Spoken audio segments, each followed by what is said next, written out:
Hi guys, Iain Duncan Smith isn't the smartest of Tories, and the current shower of Conservatives seem to have a collective IQ of about room temperature.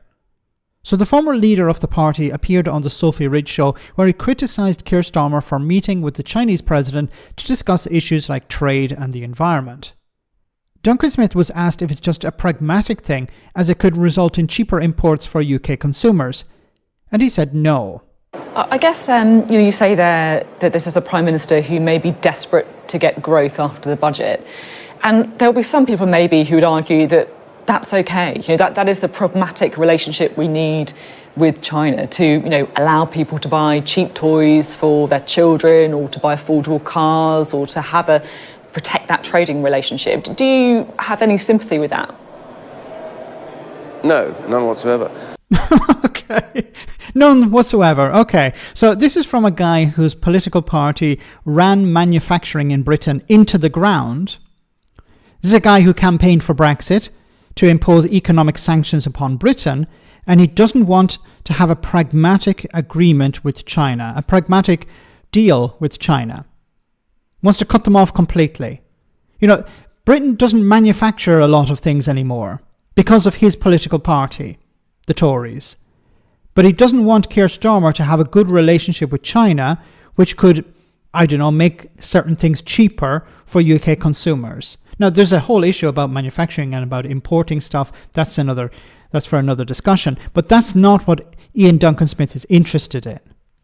Because what we're actually getting when we get those cheap toys is slave labor. China is guilty of slave labor, not just in Xinjiang, persecution of Christians, huge organ harvesting and selling of organs after their executions. They threaten Taiwan on a daily basis. They've taken over the South China Sea. Okay. Is China a problem in the world? Well, it's certainly an issue in the world. But I don't believe for a second that Iain Duncan Smith is anti-China because he's concerned about human rights or the welfare of individuals. I don't believe for a second, because this is the architect of universal credit. This is a guy who supported austerity in Britain, which allegedly, it's estimated, has claimed the lives of 300,000 people. Has he apologised for that? No, he hasn't. So I don't buy for a second that this guy cares about human rights or the rights of the individual, or Christians or anyone. Does he have a problem with Saudi Arabia and the things it does? Does he have a problem with other nations around the world?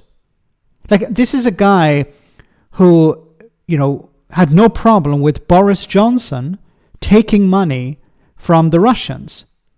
It was the wife of a former Putin minister who gave Boris Johnson or his party £150,000 to play tennis with Boris Johnson. And his party has taken a lot of money from the Russians. Does he have a problem with that? No. But he has a problem with China for some reason. And when the Prime Minister talked about pragmatism, he also talked about an arrangement in line with past treaties and arrangements. I think there was a phrase he used.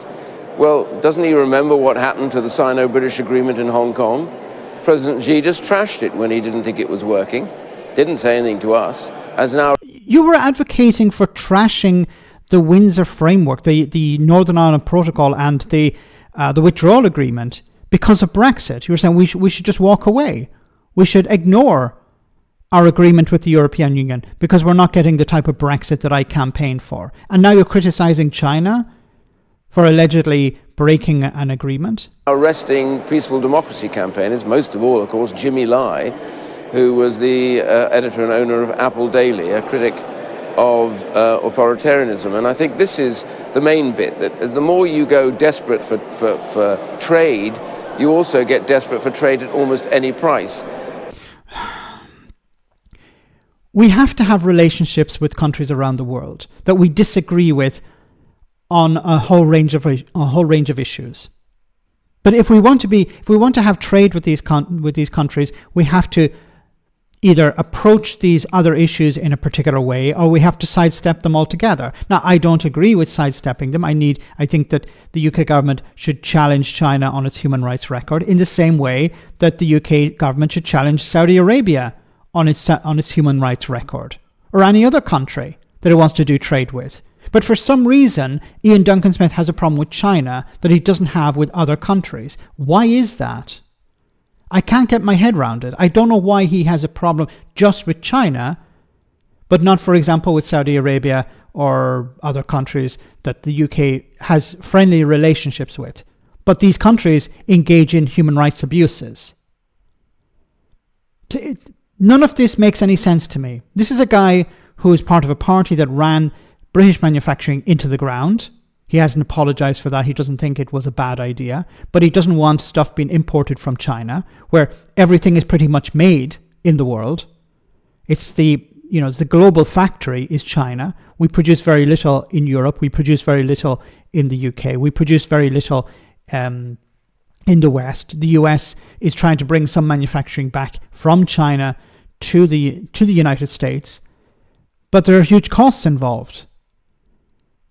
And, there was a time when China was copying stuff and not doing a very good job of it. But now what they're producing is in many ways better than what we can produce in the West. For example, when it comes to electric cars. So we can try and stop importing these things and make it more expensive for people in our countries. Or we can have a good relationship with China when it comes to trade. And then if we have a good relationship on trade, perhaps we can pressure them in some way, or at least talk about human rights abuses. But Iain Duncan Smith doesn't want to do that. He just wants to put up some sort of barriers to China. Well, if you put up a barrier, China will just go somewhere else, and your influence over them will be even less. He doesn't seem to me a very intelligent individual. Let me know in the comment section, guys, what you think. As always, your comments are greatly appreciated. Thanks a lot.